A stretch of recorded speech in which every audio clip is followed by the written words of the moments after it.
لله نحمده ونستعينه ونستغفره ونؤمن به ونتوكل عليه ونعوذ بالله من شرور أنفسنا ومن سيئات أعمالنا من يهده الله فلا مضل له ومن يضلله فلا هادي له ونشهد أن لا إله إلا الله وحده لا شريك له ونشهد أن سيدنا وحبيبنا وشفيعنا وسندنا محمدا عبده ورسوله صلى الله تعالى عليه وعلى آله وأصحابه وبارك وسلم تسليما كثيرا كثيرا أما بعد فأعوذ بالله من الشيطان الرجيم بسم الله الرحمن الرحيم وما آتاكم الرسول فخذوه وما نهاكم عنه فانتهوا وقال النبي صلى الله عليه وسلم من أحدث في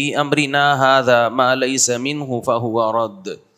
آپ نماز کے بعد ذرا ملاقات کریں، بڑے دنوں بعد نظر آ رہے ہیں، اس لیے کہ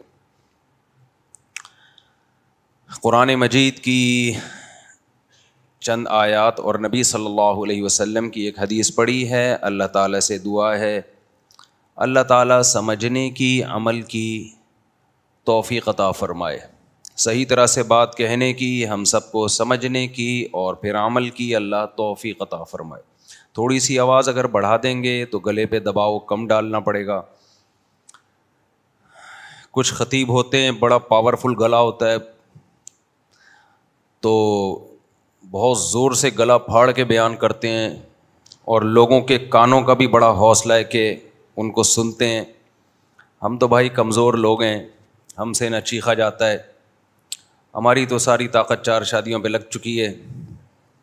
چیخنے چلانے کی کوشش کرتے ہیں کہ نہ ہو، آرام سے بات ہو جائے. ویسے ابھی مزید 8 کی طاقت ہے لیکن اسلام نے پابندی لگائی ہے. کہیں آپ سمجھیں کہ مفتی صاحب ختم ہو گئے، اب ختم نہیں ہوئے الحمدللہ، دوبارہ سے شروع ہو سکتے ہیں، لیکن اسلام نے کیا کیا ہے، باؤنڈ کیا ہمیں کہ بس اسٹاپ. لیکن ہم چاہتے ہیں کہ بجائے اس کے کہ گلا پھاڑیں، آپ کے بھی کان خراب ہوں، تو آرام سے بات ہو جائے. میرا خیال ہے یہ صحت کے لیے زیادہ مفید. باقی بعض خطبہ اونچی آواز سے بیان کرتے ہیں اور اللہ نے ان کے بیان میں بڑا اثر بھی رکھا ہے، تو کسی کی نفی مقصود نہیں ہے. میں پنجاب میں ایک دفعہ جلسے میں گیا بیان کرنے کے لیے. اب میں نے جلسوں میں جانا چھوڑ دیا ہے الا ماشاء اللہ، کیونکہ مجھے جلسوں کا تجربہ ہوا کہ وہاں جس قسم کے خطیب آتے ہیں ہم ان میں پنپ ہی نہیں رہے ہوتے، عجیب سے ہی لگ رہے ہوتے ہیں ہم ان میں.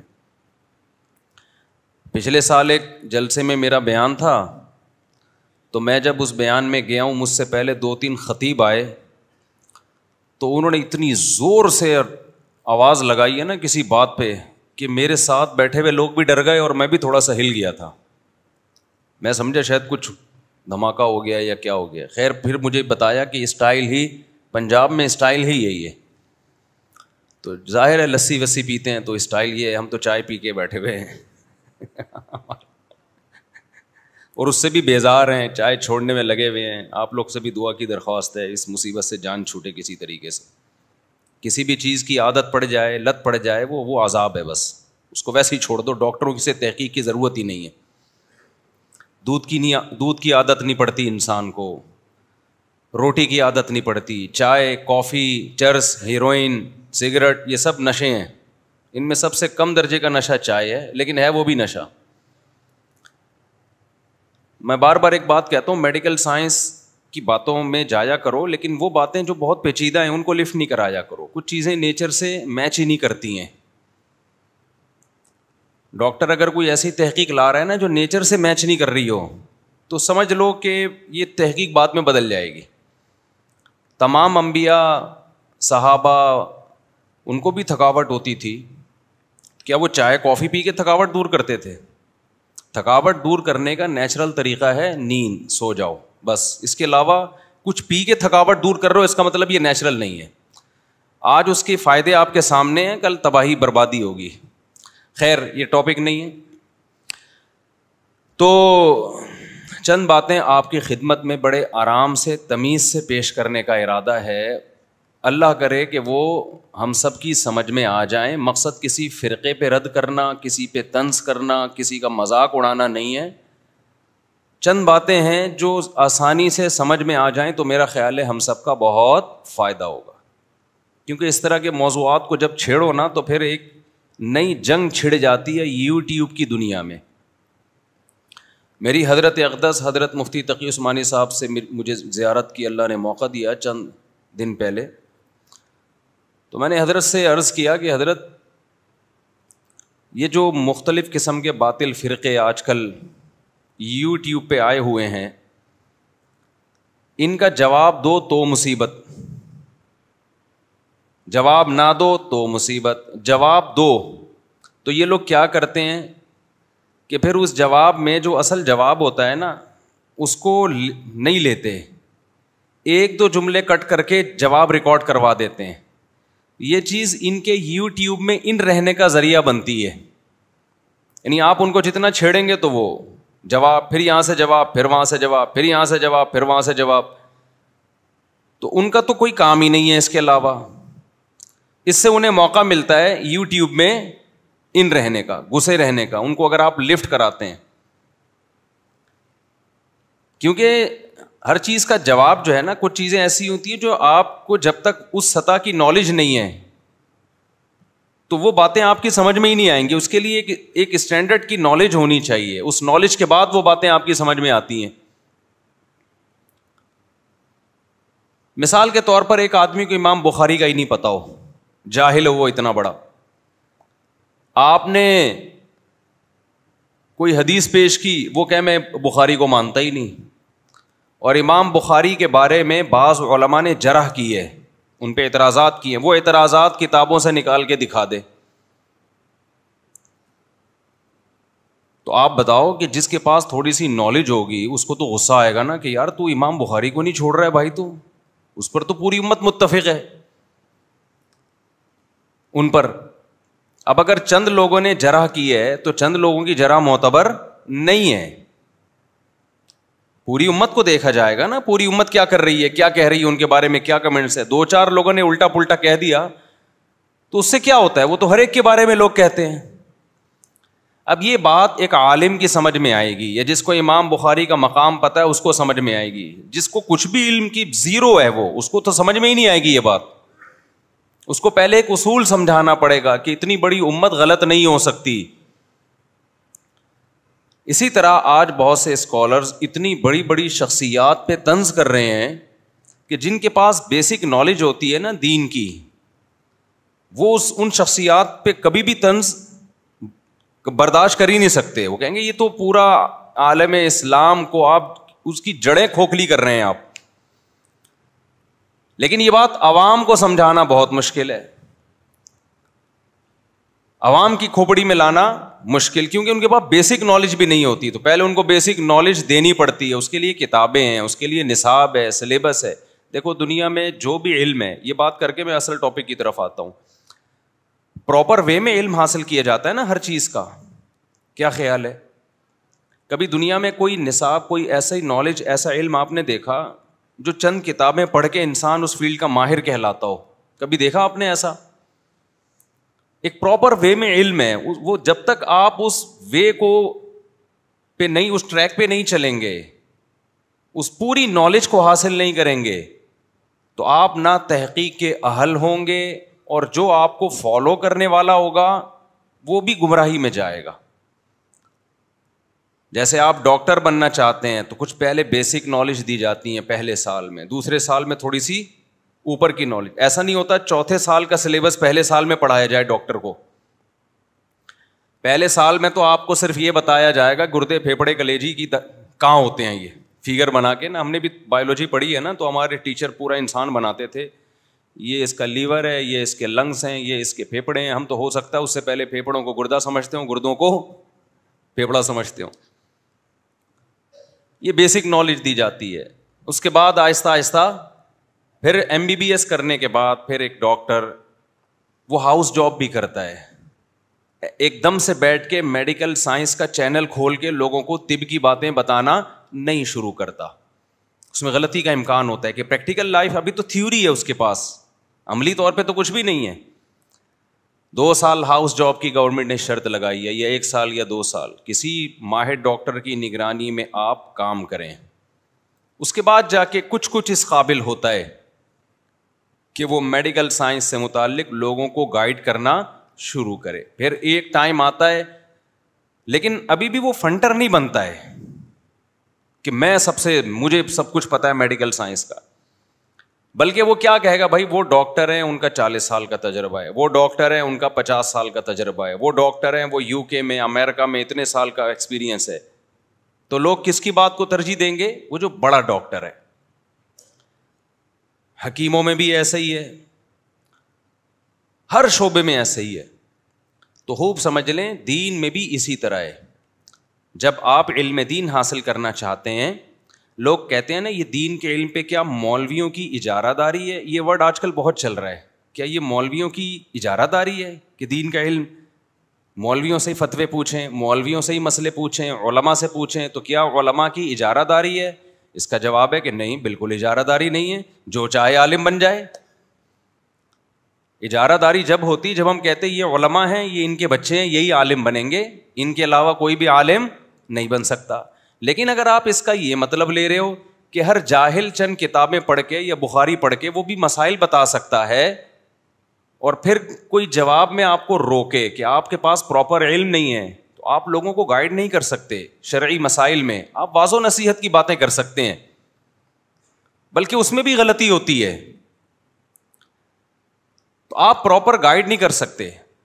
آپ کو علماء کی زیر سرپرستی چلنا پڑے گا. تو جواب میں کیا کہتے ہیں, یہ علم دین میں کیا علماء کی اجارہ داری ہے؟ تو یہ جواب درست ہوگا؟ یہ ایسا ہی ہے جیسے ایک ڈاکٹر نہیں ہے, میڈیکل سائنس کی باتیں بتا رہا ہو, گورنمنٹ اس کو روکے تو کلینک کھول کے کیوں بیٹھ گیا بھائی؟ وہ کیا ڈاکٹروں کی اجارہ داری ہے طب پہ, انسانی صحت پہ کیا ڈاکٹروں کی اجارہ داری ہے؟ تو یہ دلیل صحیح ہوگی؟ کیا ہو گیا بھائی جان؟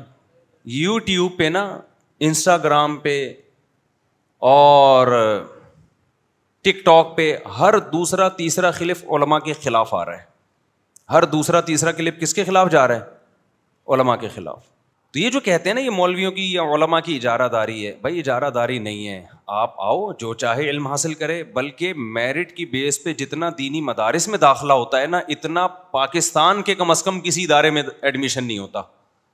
آپ پولیس میں بھرتی ہونے جاؤ, جب تک آپ کا چچا ماموں پولیس میں نہیں ہوگا آپ پولیس میں نہیں جا سکتے. آپ میڈیکل کالج میں ایڈمیشن کے لیے جاؤ, یا تو ٹھیک ٹھاک پیسہ ہو یا آپ کی سفارش ہو. مدرسے میں جاؤ, ٹھک کر کے داخلہ ملے گا آپ کو. لیکن آپ کہہ رہے ہو میں مدرسے میں بھی نہیں پڑھوں گا 8 سال, اور میں بیٹھ کے چینل کھولوں گا اور لوگوں کو مسائل بتاؤں گا, اور پھر علماء جب میرے خلاف فتویٰ دیں گے تو میں کہوں گا ان کی چونکہ دکانیں بند ہو رہی ہیں ان علماء کی, لہٰذا یہ میرے خلاف فتوے دے رہے ہیں. تو یہ جہالت کی بات ہے. سمجھتے ہو کہ نہیں سمجھتے؟ تو خوب سمجھ لیں دین کے علم کا بھی ایک سلیبس ہے. وہ سلیبس کیا ہے؟ جب آپ مدرسے میں آتے ہیں نا, تو سب سے تمام مدارس, بنوری ٹاؤن, دارالعلوم کرنگی, اکوڑا خٹک, جامعۃ الرشید, جتنے مدارس ہیں یا جتنی اسلامک یونیورسٹیاں ہیں جو پراپر وے میں کام کر رہی ہیں, جو صحیح عالم بنا رہی ہیں, ان میں سب سے پہلے آپ کو 1 سال صرف عربی گرامر پڑھائی جاتی ہے. یہ 2-4 دن کی چیز نہیں ہے. کتنا عرصہ پڑھائی جاتی ہے؟ بولو 1 سال. اور میں نے 2 سال میں پڑھی ہے یہ عربی گرامر. ہم نے زیادہ محنت کی ہے اس میں. آج جتنے اسکالر یوٹیوب پہ آ رہے ہیں ان کو عربی گرامر کی الف بے بھی پتا بولو نہیں ہے. اردو کتابیں پڑھ کے بخاری کے ریفرنس دے رہے ہوتے ہیں یہ کہ بخاری میں یہ لکھا ہے. تو ظلوا واضلوا, حدیث میں آتا ہے قرب قیامت میں علماء ختم ہوتے رہیں گے اور لوگ جاہلوں کو اپنا سردار بنائیں گے. صحیح بخاری کی حدیث ہے یہ. اور فرمایا وہ جاہل خود بھی گمراہ ہوں گے, لوگوں کو بھی گمراہ کریں گے. اب آپ بتائیں لوگ ان کے پیچھے چلیں گے کیوں؟ اس لیے کہ کوئی تو ریفرنس دے رہے ہوں گے نا. اگر کچھ بھی نہ کر رہے ہوتے تو تھوڑی چلتے. تو یہ کچھ نہ کچھ ہوگا ان کے پاس, لیکن پراپر علم نہیں ہوگا, جس کی وجہ جب ادھورا علم ہوتا ہے, یا تو علم ہو ہی نہیں تو بھی انسان گمراہ نہیں کرتا کسی کو, یا ہو تو پراپر علم ہو پھر بھی گمراہ نہیں کرتا انسان. ادھورا علم جب ہوتا ہے تو خود بھی گمراہ ہوتا ہے اور دوسروں کو بھی گمراہ کرتا ہے. تو اب میں آپ کو تھوڑا سا مدرسوں کا خاکہ بتا دوں تاکہ آپ کو پتا چلے کہ یہ جو مدرسوں پہ آج کل صبح و شام یہ مولوی مسجدوں میں تنخواہیں لے کے امامت کر رہے ہیں, یہ مولوی یوں کر رہے ہیں, ہر دوسرا تیسرا کلپ یا تو پاکستان کے خلاف ہوگا یا مولویوں کے خلاف ہوگا. آپ پاکستان سے باہر جانا چاہتے ہو چلے جاؤ, کوئی مسئلہ نہیں ہے, ہم اس کو ناجائز نہیں کہتے. کبھی کسی مولوی صاحب کو دیکھا آپ نے فتویٰ دیا ہو کہ پاکستان سے باہر کمانے کے لیے جانا ناجائز ہے؟ کبھی دیکھا آپ نے؟ بھائی میں تو مشورہ دیتا ہوں, جو یہاں کما نہیں رہا تو باہر جائے نا, بھوکا تھوڑی مرے گا وہ, بلکہ باہر جانے سے پاکستان کو بھی فائدہ ہے, وہاں سے ڈالر آئے گا تو فائدہ کس کو ہوگا؟ پاکستان کو ہوگا. آپ اچھی نیت سے چلے جاؤ کہ یار میرے حکمرانوں نے تو بیڑا غرق کر دیا ہے لیکن میں اپنے ملک کو بچاؤں گا, میں باہر جاؤں گا اور ڈالر بھیجوں گا, اپنی فیملی کو یہاں سپورٹ کروں گا وہاں جا کے. تو باہر جانا صرف جائز ہی نہیں ہوگا بلکہ ثواب ہوگا. لیکن آپ کو پاکستان کے خلاف کلپ بنانے کی کیا ضرورت ہے؟ اس میں کوئی اپنے گھر کا مذاق اڑاتا ہے کیا ہو گیا میرے بھائی؟ کوئی اپنے گھر کا خود مذاق اڑاتا ہے, اور مذاق اڑانے کے ہم تو اہل ہی نہیں ہیں کیونکہ تباہ ہم نے خود کیا ہے. جن حکمرانوں کو جن پہ ہم الزام لگاتے ہیں کہ انہوں نے کنٹری کو تباہ کیا, تو وہ کس کے ووٹ سے آئے ہیں؟ وہ تو ہمارے ووٹ سے آتے ہیں ہمیشہ. آپ کہہ سکتے نہیں ہمارے ووٹ سے نہیں آتے, کوئی اور لے کر آتا ہے. یہ دل کے خوش کرنے کو غالب خیال اچھا ہے, دل کے خوش کرنے کو غالب خیال اچھا ہے یہ. اب اس سے زیادہ میں اس پہ تبصرہ نہیں کرتا. خیر, تو میں بتاؤں جلدی دینی مدرسوں میں ہوتا کیا, پہلے سال صرف عربی گرامر کو فوکس کیا جاتا ہے. جب تک آپ کو عربی نہیں آئے گی, وہ سارا علم ہمارا اردو میں یا انگلش میں نہیں ہے. قرآن کس میں ہے؟ عربی میں. آج کتنے اسکالرز ہیں, میں ان کا نام لینا مناسب نہیں سمجھتا کیونکہ میرا مقصد کسی کی ذات پہ تنقید کرنا نہیں ہے, میرا مقصد ایک اصول سمجھانا ہے آپ کو. کتنے اسکالرز ہیں جو بخاری کی حدیث کا ترجمہ غلط کر رہے ہوتے ہیں, لوگوں کو یہ توفیق نہیں ہوتی کہ یہ ترجمہ چیک کروا لیں. لوگ جاتے ہیں گوگل پہ چیک کرتے ہیں, لوگوں کو یہ پتا نہیں ہوتا کہ گوگل پہ ترجمہ یہ بھی غلط ڈالا ہوا ہے کسی نے. گوگل کون سا, کوئی گوگل کا کام ہے جو انفارمیشن آپ ڈالیں وہ قبول کر لیتا ہے اس کو. وہ گوگل پہ آپ لہسن کے فضائل لکھ کے دیکھیں, ایسا لگے گا لہسن کے علاوہ کچھ کھانا ہی نہیں چاہیے دنیا میں آپ کو. مورنگا کے فضائل گوگل پہ آپ لکھو, یقیناً مورنگا کا درخت بڑی زبردست چیز ہے, اتنی نہیں ہے جتنی گوگل بتا رہا ہے. بھائی مورنگا ہے نا, ہمارے یہاں بھی لگا ہوا ہے, سہاجنا. آپ یوٹیوب پہ سرچ کرو گے تو آپ کو ایسا لگے گا سب چھوڑ کے بہنوں کی وراثت کھانا بھی چھوڑ دو, اب صرف مورنگا کھاؤ بیٹھ کے, کچھ کھانے کی ضرورت ہی نہیں ہے. گوگل تو یہ کر رہا ہے. میں پھر بتا دوں, میں مورنگا کے یا سہاجنا کے خلاف نہیں ہوں. میرا ایک کلپ ہے کہ اتنا نہیں ہے جتنا لوگوں نے بنا لیا, تو لوگوں نے اس پہ مذاق اڑایا, دیکھو ڈاکٹر کہہ رہے ہیں کھاؤ, یہ مفتی صاحب. میں نے کب کہا کہ نہیں کھاؤ, میں کہہ رہا ہوں اتنا نہیں ہے کہ ساری دنیا وہی ہے سب کچھ. تو یوٹیوب پہ تو آپ کو ملے گا لہسن اور ادرک کے فضائل ایسے ملیں گے, ہلدی کے ایسے ملیں گے, آپ بولو گے بھائی ہلدی کھاتے رہو سارا دن بیٹھ. تو میں نے خود کئی دفعہ ترجمہ غلط پکڑا ہے گوگل پہ. تو جیسے میڈیکل سائنس کی گوگل پہ نالج یا یوٹیوب پہ نالج صحیح بھی ہوتی ہے, غلط بھی ہوتی ہے, صحیح نالج بھی ملتی ہے ہمیں. اسی طرح اسلام کی نالج یا ترجمے قرآن کے حدیثوں کے, وہ کبھی صحیح بھی ہوتے ہیں اور کبھی غلط بھی. اب آپ کو پتا کیسے چلے گا کہ صحیح ترجمہ ہے؟ ترجمہ کرنے والا کون ہے اس سے پتا چلے گا. یہاں آپ کو تقلید کرنی پڑے گی. بھائی ترجمہ کرنے والا مستند عالم دین ہے اور اس کے تقوی پر علماء کو اعتماد ہے, ترجمہ مان لو گے آپ. جیسے آتھینٹک ویب سائٹ ہے میڈیکل سائنس کی, تو آپ مان لو گے اس کی ریسرچ کو. مجھے ایک انجینئر ہیں, انہوں نے مجھے بتایا کہ سب سے زیادہ وائٹامن امرود میں ہوتا ہے, پھلوں میں. میں نے کہا میں نہیں مانوں گا بھائی جب تک کوئی تحقیق نہیں. تو انہوں نے بتایا کہ گوگل پہ سرچ کیا. میں نے کہا گوگل پھینکتا بھی ہے بعض دفعہ. پھر مجھے کئی انہوں نے ثبوت پیش کیے کہ آتھینٹک ویب سائٹ ہے یہ, اس کے کچھ ریفرنسز دیے انہوں نے.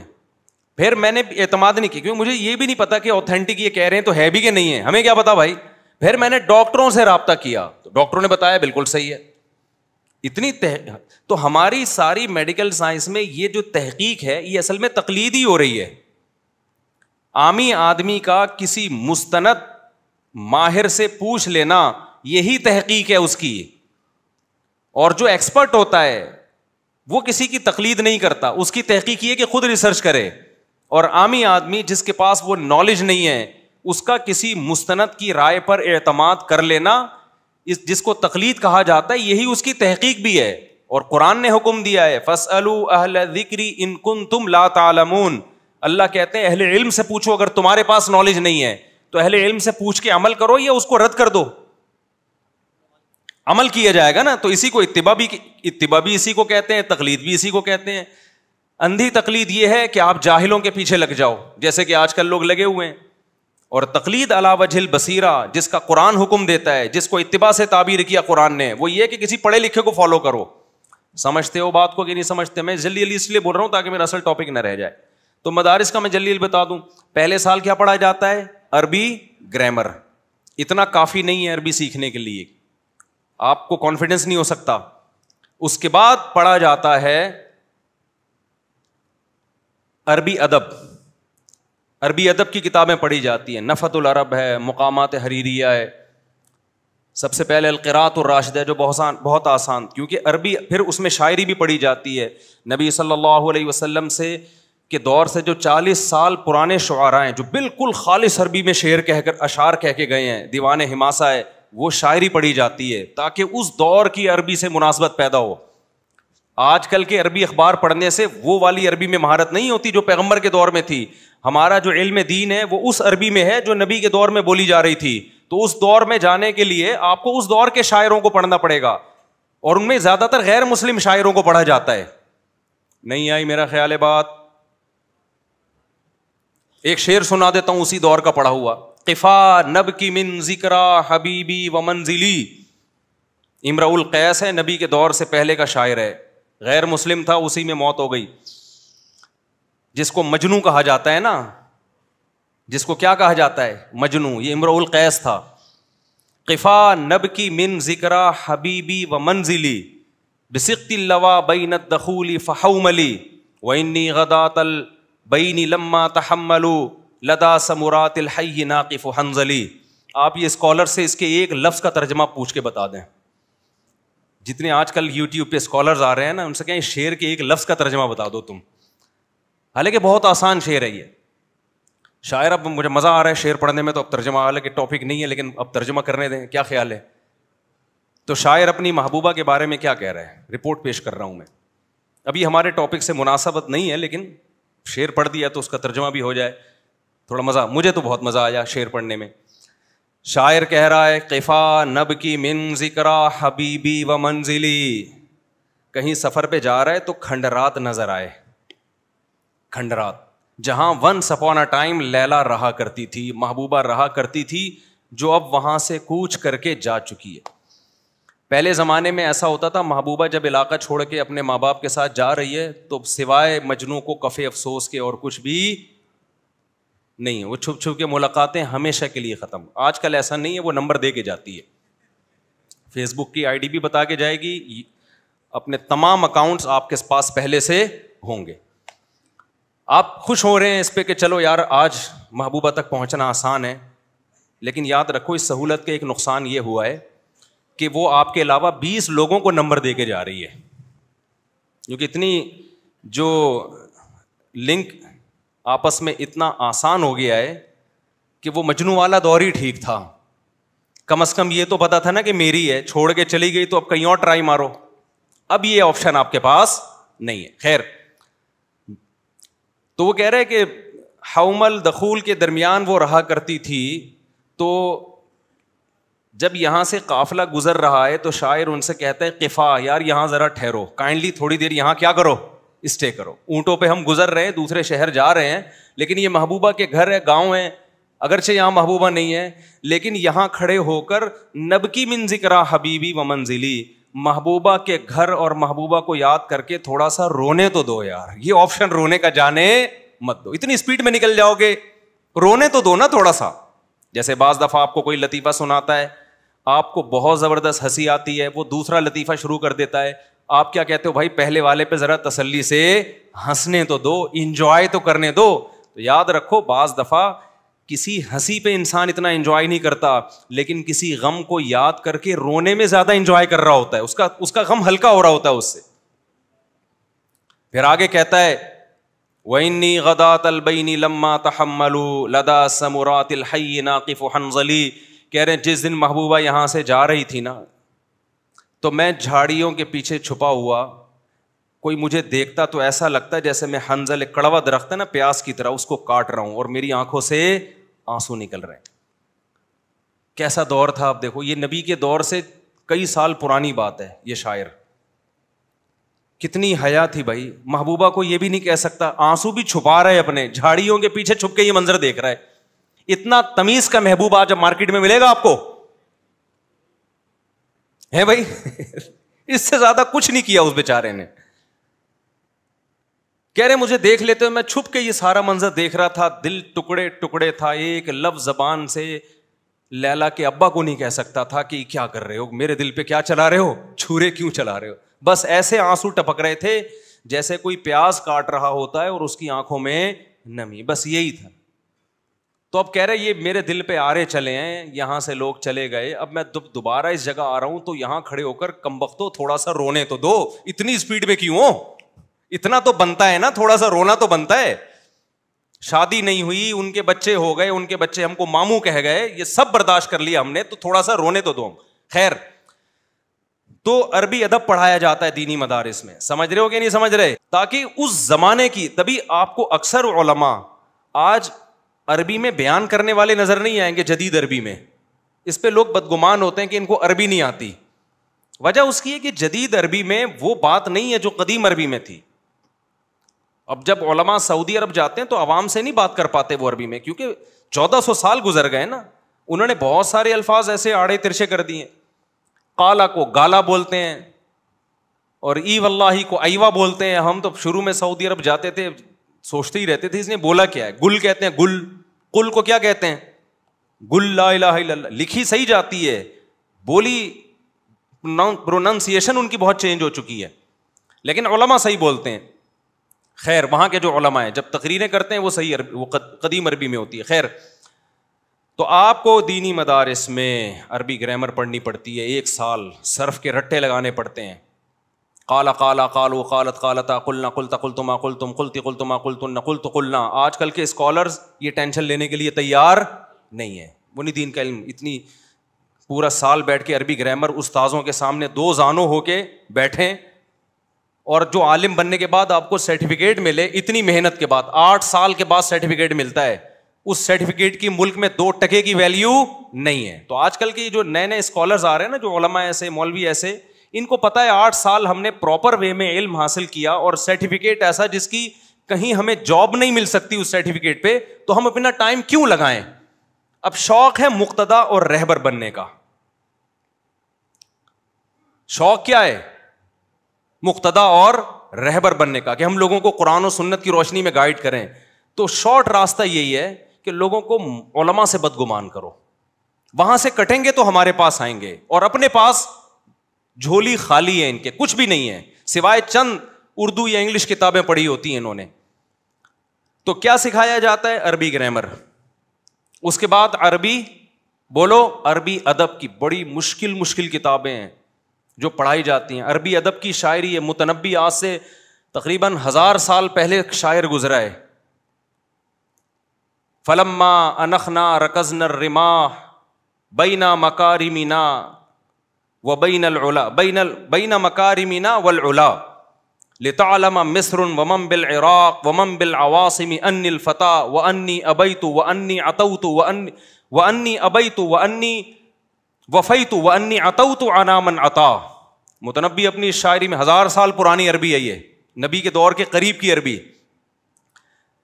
متنبی کوئی مولوی تو نہیں تھا, ایک نیوٹرل سا شاعر تھا وہ, لیکن دینی علوم میں اس کی شاعری پڑھائی جاتی ہے تاکہ آپ کو نیچرل عربی جو اس دور میں تھی وہ عربی آئے آپ کو. کیونکہ اگر آپ صرف مذہبی لٹریچر پڑھیں گے تو آپ کو ایک خاص قسم کی زبان آئے گی, عربی میں مہارت نہیں ہوگی آپ کو. تو متنبی بیان کرتا ہے, ہم سفر کرتے کرتے کرتے کرتے دور دراز علاقوں میں پہنچے, راستے میں دشمنوں سے واسطہ پڑا, تلواریں چلی ہماری, ہم نے دشمنوں کو قتل کیا. وہ اتنے بہادری کے کارنامے کرتے کرتے عراق کے قریب پہنچے. رات کو جب ہم نے پڑاؤ ڈالا تو اپنی تلواروں کو ہم نے زمین میں گاڑا تو اصل میں تلواروں کو زمین میں نہیں گاڑا ہم نے. لوگوں تمہیں یہ مسٹیک ہو رہی ہے, تلواروں کو نہیں, اصل میں ہم نے اپنی بہادری پر مہر ثبت کی ہے. جب تلواریں ہم نے رات کو زمین میں گاڑی ہے نا, تو اصل میں اسٹیمپ لگائی ہے اپنی بہادری پر, تاکہ مصر والوں کو, عراق والوں کو پتا چل جائے انی وفیتو, میں جو کہتا ہوں پورا کر کے دکھاتا ہوں, وانی عطوت علی من عطا, جو سرکشی کرتا ہے میں اس کا جواب دیتا ہوں, اور جو میرے خلاف جاتا ہے میں اس کے خلاف جاتا ہوں. تو یہ شاعری ہے.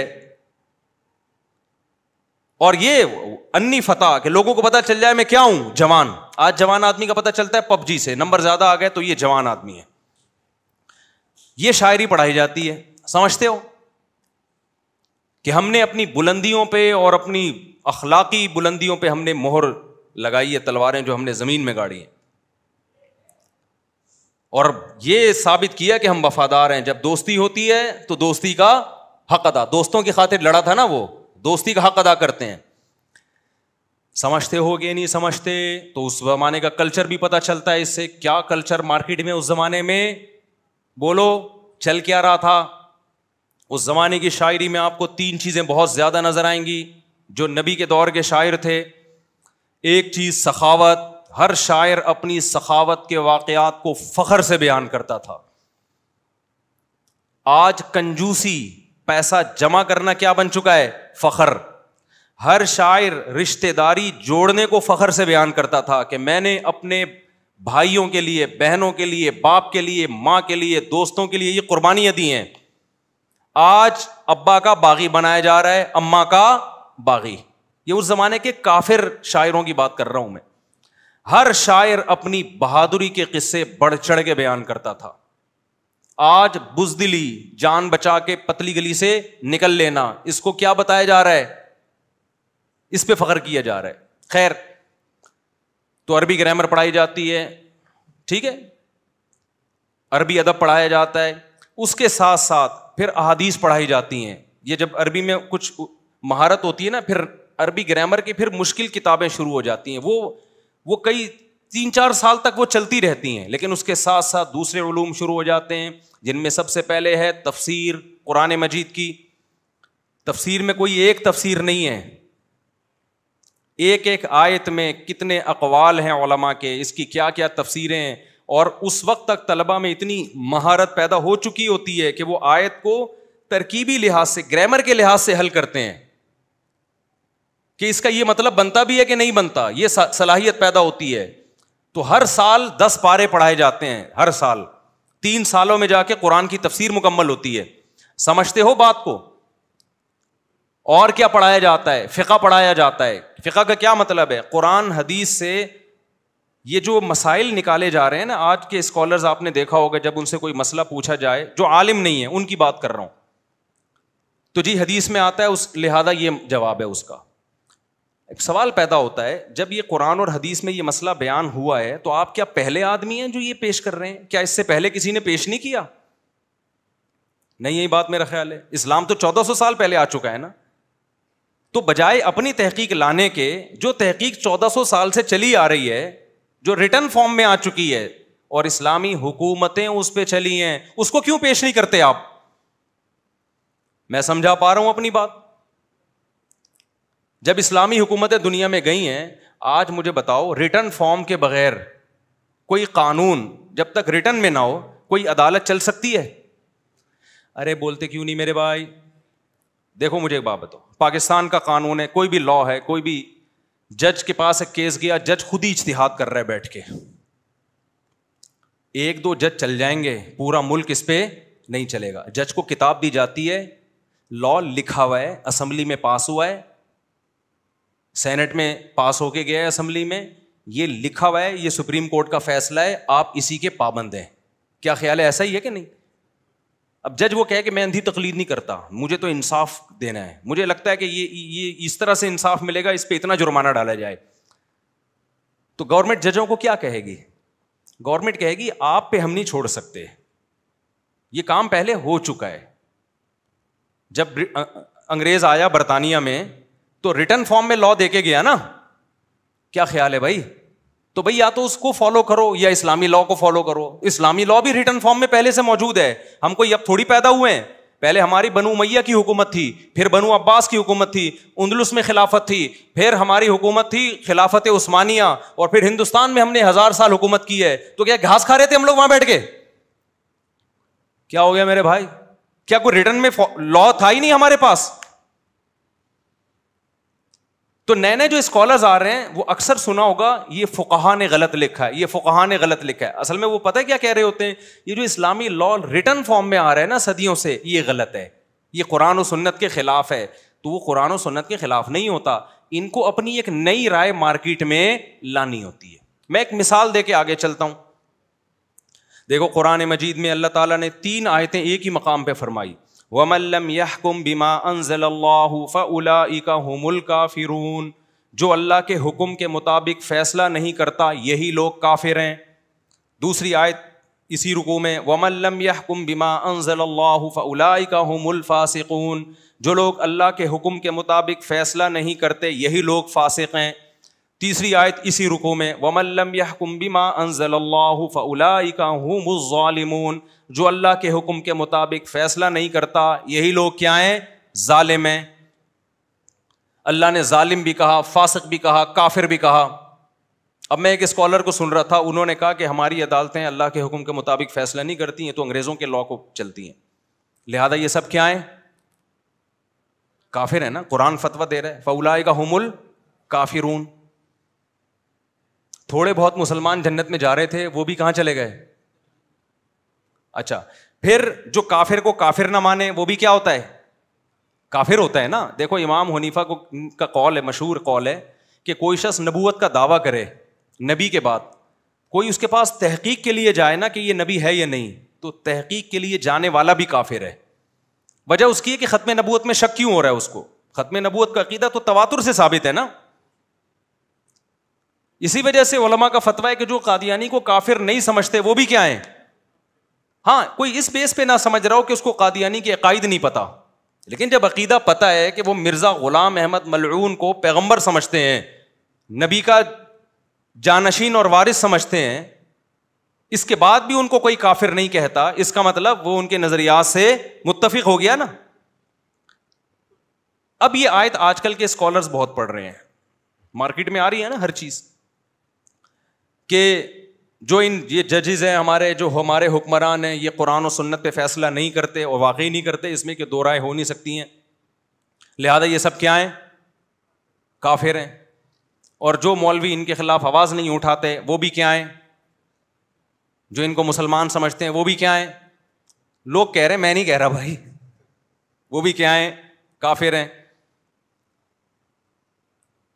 اب علماء اس کا کیا جواب دیتے ہیں؟ بھائی یہ آیت آج نازل نہیں ہوئی ہے, یہ جب نبی کے دور میں نازل ہوئی تھی اس وقت کیا تشریح کی گئی تھی اس کی؟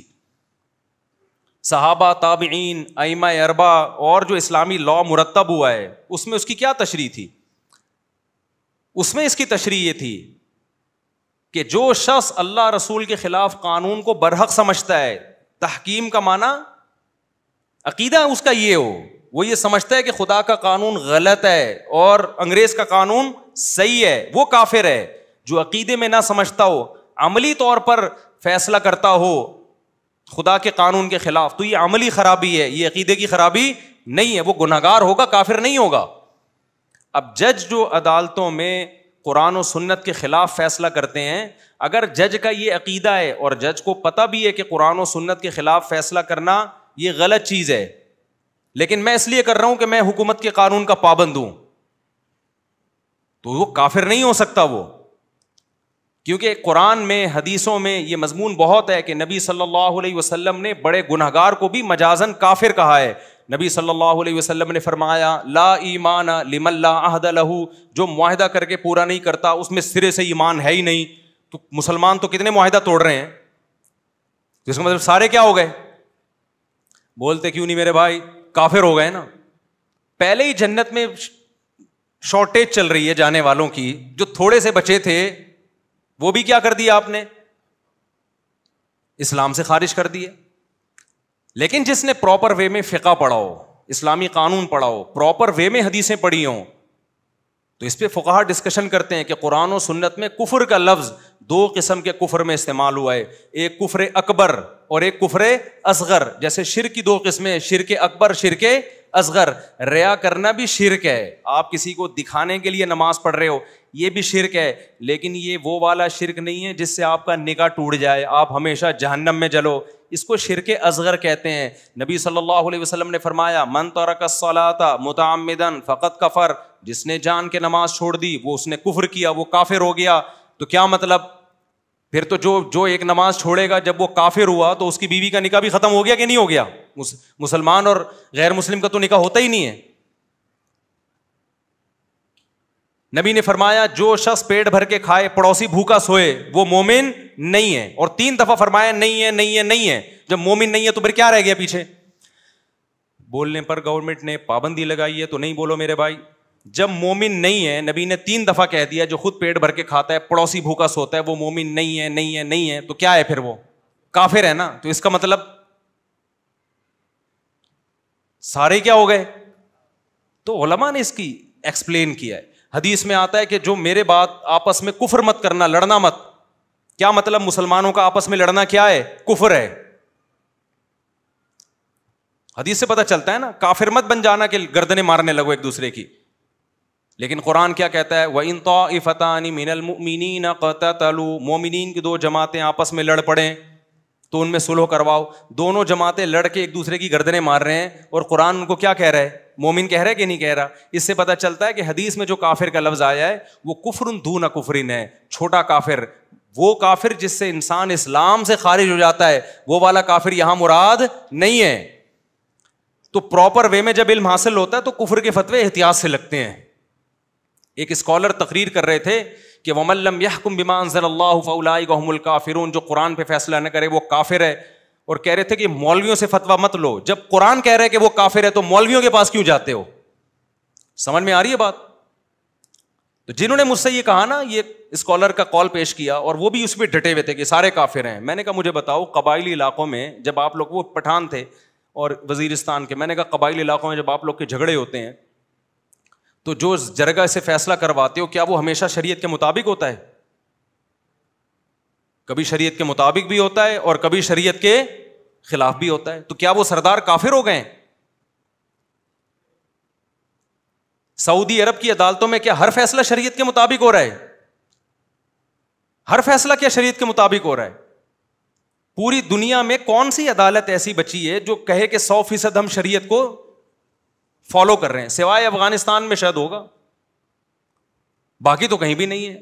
تو بچا کیا آپ کے پاس میرے بھائی؟ تو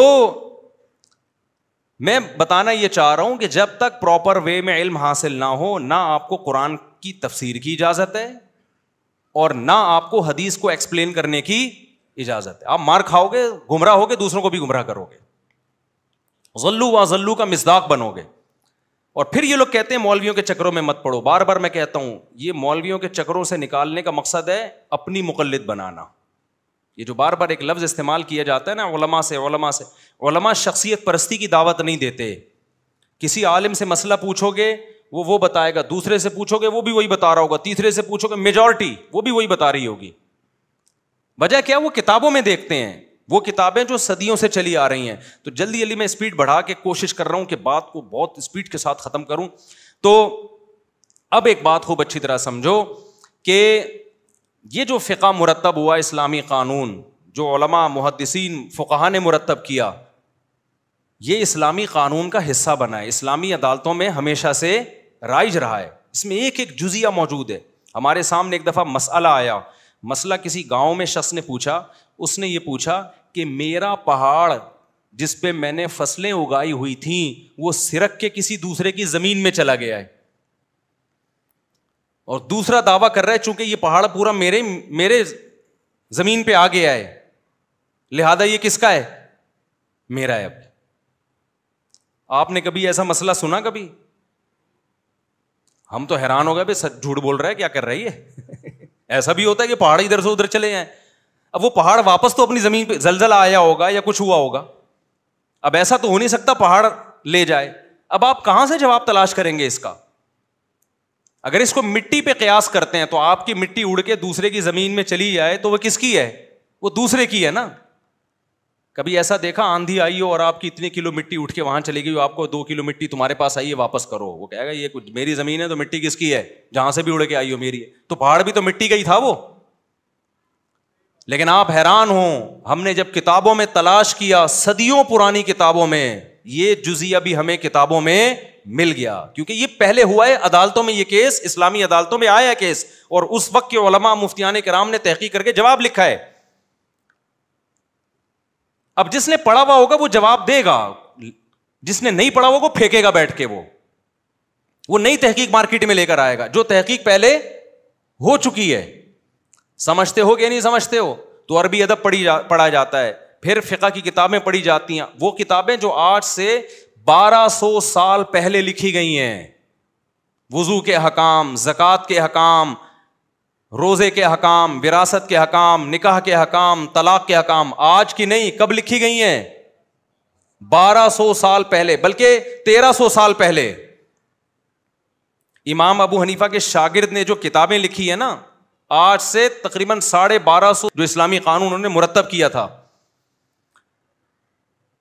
اور کمال کی بات ہے وہ کتابیں یورپ کی یونیورسٹیوں میں بھی پڑھائی گئی ہیں اسلامی قانون کو سمجھنے کے لیے, عدالتی قانون کو سمجھنے کے لیے, جس کے خلاف آج کل کے اسکالرز بہت بول رہے ہیں. پھر بخاری پڑھائی جاتی ہے, مسلم پڑھائی جاتی ہے, اسماء الرجال. پھر جب حدیث پڑھائی جاتی ہے تو سب سے پہلے اصول حدیث کہ حدیث صحیح کسے کہتے ہیں, ضعیف کسے کہتے ہیں, حسن کیا ہوتی ہے, حسن لعینہ کیا ہوتی ہے, حسن لغیرہ کیا ہوتی ہے, صحیح لغیرہ کیا ہوتی ہے, صحیح لعینہ کیا ہوتی ہے, یہ سب پڑھایا جاتا ہے. اسماء الرجال کیا ہوتا ہے, کس راوی کا کیا مقام ہے. آپ کو بہت سے ایسے راوی ملیں گے, بعض لوگوں نے کہا یہ کذاب تھے, دجال تھے, لیکن محدثین نے کہا ان کی جرح کا اعتبار نہیں ہے. لیکن جب کوئی یوٹیوبی اسکالر ہوگا نا, وہ آ کے کہہ دے گا فلاں نے اس کو ضعیف کہا ہے, بس آپ مان لو گے, آپ کے پاس اس کے علاوہ اور کوئی دلیل ہی نہیں ہے, کیونکہ آپ خود اس فیلڈ کے ماہر نہیں ہو. لیکن جو اصول حدیث کو جانتا ہوگا اسے پتا ہوگا کہ بھئی یہ قول معتبر نہیں ہے, کسی کا اس راوی کو ثقہ کہہ دینے کا کوئی اعتبار نہیں ہے, کسی کا اس کو ضعیف کہہ دینے کا کوئی اعتبار نہیں ہے. مرسل حدیث حجت ہوتی ہے کہ نہیں ہوتی؟ آج اتنے بڑے بڑے پھینکو ہیں. ایک حدیث ہے مرسل ہے, ایک صاحب نے کہا مرسل حدیث بالاتفاق ضعیف ہوتی ہے. مرسل کہتے ہیں کہ تابعی ڈائریکٹ نبی سے بیان کر دے, صحابی کا واسطہ حذف کر دے. کئی بالاتفاق لوگ کہہ رہے ہیں ضعیف حدیث ہے, کچھ بھی پتا نہیں ہے, نہ الف کا, نہ با کا, نہ تا کا. پھینکتے رہو بیٹھ کے, یوٹیوب کی دنیا میں پھینکتے رہو, اور لوگ بیٹھے ہوئے لپیٹنے کے لیے. سمجھتے ہو بات کو کہ نہیں سمجھتے؟ تو اس لیے پراپر جب تک علم کوئی حاصل نہ کرے آپ اس کے بغیر مسئلہ نہیں پوچھ سکتے. یہاں ایک اشکال کا جواب دے کے میں آگے چلتا ہوں. اچھا, جب حدیثیں پڑھتے ہیں پوری سندوں کے ساتھ پڑھتے ہیں, یہ جتنے اسکالرز آج کل آ رہے ہیں نا, ان کو بغیر اعراب کے عربی میں حدیث ترجمہ تو دور کی بات, پڑھ نہیں سکتے یہ اپنی زبان سے, سند نہیں پڑھ سکتے حدیث کی, تو اسماء الرجال کا کہاں پتہ چلے گا. پھر ایک اہم بات کر کے بس میں اب ٹاپک کی طرف آتا ہوں, ایک انتہائی اہم بات. مدارس میں یہ بھی پڑھایا جاتا ہے کہ قرآن و حدیث سے مسائل نکالنے کے اصول اور ضابطے کیا ہیں. یہ جو یوٹیوبی اسکالرز آ رہے ہیں نا, جو صرف یوٹیوب پہ ہی مفتی بنے ہوئے ہیں, ان کو یہ اصول اور ضابطے بھی نہیں پتا. کیا مطلب؟ کوئی حدیث اگر قرآن کے خلاف جا رہی ہے تو کیا کرنا ہے آپ نے؟ اس کو لینا ہے کہ ترک کرنا ہے؟ ہر صحیح حدیث اس لائق نہیں ہے کہ اس پہ آپ ایز اٹ از اس کو فالو کرنا شروع کر دیں. وہ اس سے زیادہ صحیح کی بعض دفعہ مخالف ہوتی ہے, متواتر کے مخالف ہوتی ہے. میں اکثر اس کی ایک مثال دیتا ہوں. رسول اللہ صلی اللہ علیہ وسلم کی صحیح حدیث ہے, آپ نے فرمایا کہ الوالدۃ والموؤودۃ کلاہما فی النار. جس عورت نے بچہ جنا اور بچی جن کے دفن کر دی زندہ, تو جننے والی بھی جہنم میں, اور جس بچی کو دفن کیا وہ بھی جہنم میں. یہ صحیح حدیث ہے. کیا آپ اس حدیث کو ایز اٹ از لے سکتے ہو؟ سوال نہیں پیدا ہوگا اس بچی کا کیا قصور ہے بھائی, آپ کیوں ایز اٹ از نہیں لیتے؟ بھائی قرآن کیا کہہ رہا ہے؟ وَإِذَا الْمَوْءُودَةُ سُئِلَتْ بِأَيِّ ذَنبٍ قُتِلَتْ. اللہ زندہ دفن کی ہوئی بچی کو اپنے سامنے لائے گا اور پوچھے گا بتا تجھے کس جرم میں قتل کیا گیا. تو اللہ تو اس بچی سے سوال کر رہا ہے کہ تجھے بغیر جرم کے جب قتل کیا ہے تو میں تیرے باپ کو نہیں چھوڑوں گا, تیری ماں کو نہیں چھوڑوں گا, اور اللہ بغیر جرم کے اس کو جہنم میں ڈال دے. تو یہ حدیث قرآن کے اگینسٹ جا رہی ہے کہ نہیں جا رہی ہے؟ اس لیے تمام علماء اس حدیث کی تعویل کرتے ہیں کہ اس کا یہ مطلب نہیں ہے, کیونکہ تو قرآن کے خلاف ہے. قرآن کہہ رہے ہیں ہم تو زندہ دفن کی بھی بچی سے پوچھیں گے کہ تجھے کس جرم میں مارا گیا, تو اللہ خود جو اس کی طرف سے انتقام لے رہا ہے وہ خود اس کو کیسے سزا دے گا. اور قرآن جگہ جگہ کیا کہتا ہے, لا یظلم ربک احدا, تیرا رب کسی پہ ظلم نہیں کرے گا. جزاء بما کانوا یعملون, جو عمل ہوگا اتنی سزا ملے گی. ایسا نہیں ہو سکتا کہ جرم کیا نہ ہو اور اس کی سزا مل جائے. لیکن صحیح حدیث ہے. اب اس حدیث میں تعویل ہے, دو قسم کی تعویلات ہیں. پہلی بات, نبی صلی اللہ علیہ وسلم نے ہر بچی کے بارے میں نہیں فرمایا, کسی خاص بچی کے بارے میں پوچھا گیا. تو چونکہ غیر مسلم بچے جو دنیا میں مر جاتے ہیں تو بہت سے علماء کی رائے اور بعض روایات بھی ہیں کہ ان کو قیامت کے دن بالغ کیا جائے گا اور ان کو آزمائش میں ڈالا جائے گا کہ ایمان قبول کرتے ہو یا کفر. جیسے ہمیں دنیا میں اللہ آزما رہا ہے نا بھائی, نابالغ بچہ نابالغیت میں مر جائے تو وہ جہنم میں نہیں جاتا, لیکن جب بالغ ہو کے اس کو سوچنے سمجھنے کا موقع ملا, اچھے برے کی تمیز پیدا ہو گئی, پھر اپنے اختیار سے جو برائی کو اختیار کرے گا تو وہ کہاں جائے گا؟ آپ کا کیا خیال ہے کہاں جانا چاہیے اس کو؟ جہنم میں جانا چاہیے نا اس کو. تو بعض احادیث سے پتہ چلتا ہے, بعض روایات سے پتہ چلتا ہے کہ جو نابالغ بچے دنیا سے چلے جاتے ہیں غیر مسلموں کے, تو قیامت کے دن ان کو بالغ کیا جائے گا, ان کو عقل دی جائے گی, ان کو آزمایا جائے گا. جو آزمائش میں پورا اترا اللہ اس کو جنت میں بھیجے گا, جو آزمائش میں ناکام ہو گیا اللہ اسے کہاں بھیجے گا؟ جہنم میں. تو اسپیسیفک کسی خاص بچی کے بارے میں پوچھا گیا تھا تو اللہ کے نبی کو وحی کے ذریعے علم ہو گیا کہ یہ بڑے ہو کر, کیونکہ دوسری حدیث میں حضرت خدیجہ رضی اللہ تعالی عنہا نے یہی سوال پوچھا تو آپ نے فرمایا کہ اے خدیجہ اگر تو اس کو دیکھ لیتی اس بچی کو تو تجھے اس سے نفرت ہو جاتی. تو نفرت کبھی بھی نابالغ سے نہیں ہوتی, نفرت بالغ جو برے عمل کر رہا ہو اسی سے ہوتی ہے. حضرت خدیجہ کو ترس آیا نا کہ اتنی معصوم بچی جہنم میں جائے گی, تو بچی نہیں جائے گی, وہ کب جائے گی؟ اب کوئی ریفرنس دے دے کہ حدیث میں آتا ہے کہ جو نابالغ بچی ہیں وہ بھی جہنم میں جائیں گی, کوئی ملحد یہ ریفرنس دے دے تو آپ مان لو گے کیا اس کو؟ کہو گے بھائی دوسرے دلائل بھی تو دیکھو نا کیا کہہ رہے ہیں, ایک حدیث کو کیوں پکڑ کے بیٹھ گئے ہو آپ؟ ایک ملحد نے ایک حدیث پیش کی حضرت ابو ذر غفاری رضی اللہ تعالی عنہ کی. اس نے کہا دیکھو اسلام میں چوری بھی جائز ہے, زنا بھی جائز ہے, اور جھوٹ بولنا بھی معاذ اللہ جائز ہے. اور حدیث بخاری مسلم کی حدیث ہے. حضرت ابو ذر رضی اللہ تعالی عنہ نبی کی خدمت میں آئے اور عرض کیا یا رسول اللہ کیا مومن ہر قیمت میں جنت میں جائے گا؟ آپ نے فرمایا ہاں جنت میں جائے گا. حضرت ابو ذر غفاری نے فرمایا, یہ بھی صحیح حدیث ہے بالکل, فرمایا وَإِن زَنَا وَإِن سَرَقَ, اگرچہ زنا کرے اگرچہ چوری کرے پھر بھی جنت میں جائے گا. آپ نے فرمایا وَإِن زَنَا وَإِن سَرَقَ, اگرچہ زنا کرے اگرچہ چوری کرے پھر بھی جنت میں جائے گا. پھر حضرت ابو ذر غفاری نے فرمایا وَإِن زَنَا وَإِن سَرَقَ, یا رسول اللہ اگر زنا کرے چوری کرے پھر بھی؟ نبی نے فرمایا وَإِن زَنَا وَإِن سَرَقَ, زنا کرے چوری کرے پھر بھی جنت میں جائے گا. پھر ابو ذر غفاری نے پوچھا وَإِن زَنَا وَإِن سَرَقَ, تیسری دفعہ تعجب, یا رسول اللہ زنا کرے چوری کرے پھر بھی؟ آپ نے فرمایا وَإِن زَنَا وَإِن سَرَقَ وَإِن رَغِمَ أَنْفُ أَبِي ذَرٍ, ابو ذر کی ناک خاک آلودہ ہو جائے, ابو ذر رسوا ہو جائے پھر بھی وہ جنت میں جائے گا. یعنی ابو ذر تمہارے سوال سے لگ رہا ہے کہ تمہیں اس میں کا جنت میں جانا اچھا نہیں لگ رہا, نہ لگے پھر بھی جائے گا جنت میں. اب کوئی اسکالر اٹھ کے یہ حدیث کا ریفرنس دینا شروع کر دے, دیکھو حدیث میں آتا ہے زنا اور چوری کے بعد بھی آپ کہاں جاؤ گے؟ جنت میں. اور میں بخاری مسلم کی حدیث بتا رہا ہوں, ان مولویوں کے چکر میں جو کہتے ہیں چور کو ہاتھ کاٹو اور یوں کرو اور زانی کے کوڑے مارو, ان مولویوں کے چکر میں اسلام تو بڑا براڈ مائنڈیڈ مذہب ہے. یہی ہو رہا ہے آج کل, کوئی ایک آیت لے کے پیش کر دیتا ہے, کوئی ایک حدیث پراپر وے میں, علم نہیں ہوتا, علم نہیں ہوتا. بات یہ ہے کہ یہ حدیث پیش کی جا رہی ہے ابو ذر کے سامنے, آپ نے پراپر وے میں دین کا علم حاصل کیا ہوگا تو سب سے پہلے آپ کو حضرت ابو ذر کی شخصیت کا پتہ ہوگا. حضرت ابو ذر رضی اللہ تعالی عنہ تقویٰ کے اتنے اعلیٰ معیار پہ چلے گئے تھے, اتنے اعلیٰ معیار پہ کہ حضرت عمر نے ابو ذر غفاری کو جلا وطن کر دیا تھا, مدینہ سے نکال دیا تھا کہ آپ کا تقویٰ یہاں افورڈ بولو نہیں ہو سکتا. بہت زیادہ تقوی کے اعلیٰ معیار پہ چلے گئے تھے. تو نبی نے ان کو ہلکا کرنے کے لیے, ہلکا کہ ابو ذر زنا اور چوری بری چیز ہے, لیکن ایمان کو بھی تو ویلیو دو نا. ایک کافر اور مومن میں فرق کیسے ختم کر سکتے ہیں ہم؟ دیکھو آپ کے 2 بیٹے ہیں, ایک بیٹا آپ کا فرما بردار ہے لیکن آپ کو ابا مانتا ہی نہیں ہے وہ. ایک بیٹا آپ کا بڑا نافرمان ہے لیکن آپ کو ابا مانتا ہے اور کہتا ہے میں غلط ہوں, ابا کی مانتا نہیں ہوں, لیکن ابا میرے ابا ہیں. وہ بیٹا جو آپ کا فرما بردار ہے, آپ کو اس سے بڑی محبت ہوگی, آپ کہو گے واہ یار کیا خاندانی بچہ اللہ نے دیا ہے, روزانہ کما کے لاتا بھی ہے, پانی بھی پلاتا ہے, جب کھانے کا بولو کھانا بھی لا کے دے دیتا ہے, اور یہ دوسرا کتنا نالائق ہے. ایک دن آپ نے اپنے فرما بردار بیٹے کو بلا کے کہا کہ بیٹا میں تمہارا باپ ہوں اور میرا دل چاہتا ہے میں زندگی میں ہی اپنی جائیداد تمہیں دے دوں, اتنے اچھے. اس نے کہا انکل آپ کو غلط فہمی ہوئی ہے, آپ میرے ابا. بولو نا یار نہیں, آپ انکل ہیں, ایک اچھے انسان ہیں, you are not my father. آپ بولو گے بیٹا پھر تیرا فادر کون ہے؟ آپ کہا مجھے نہیں پتا کون ہے لیکن آپ نہیں ہیں. اب آپ جائیداد دو گے اس کو؟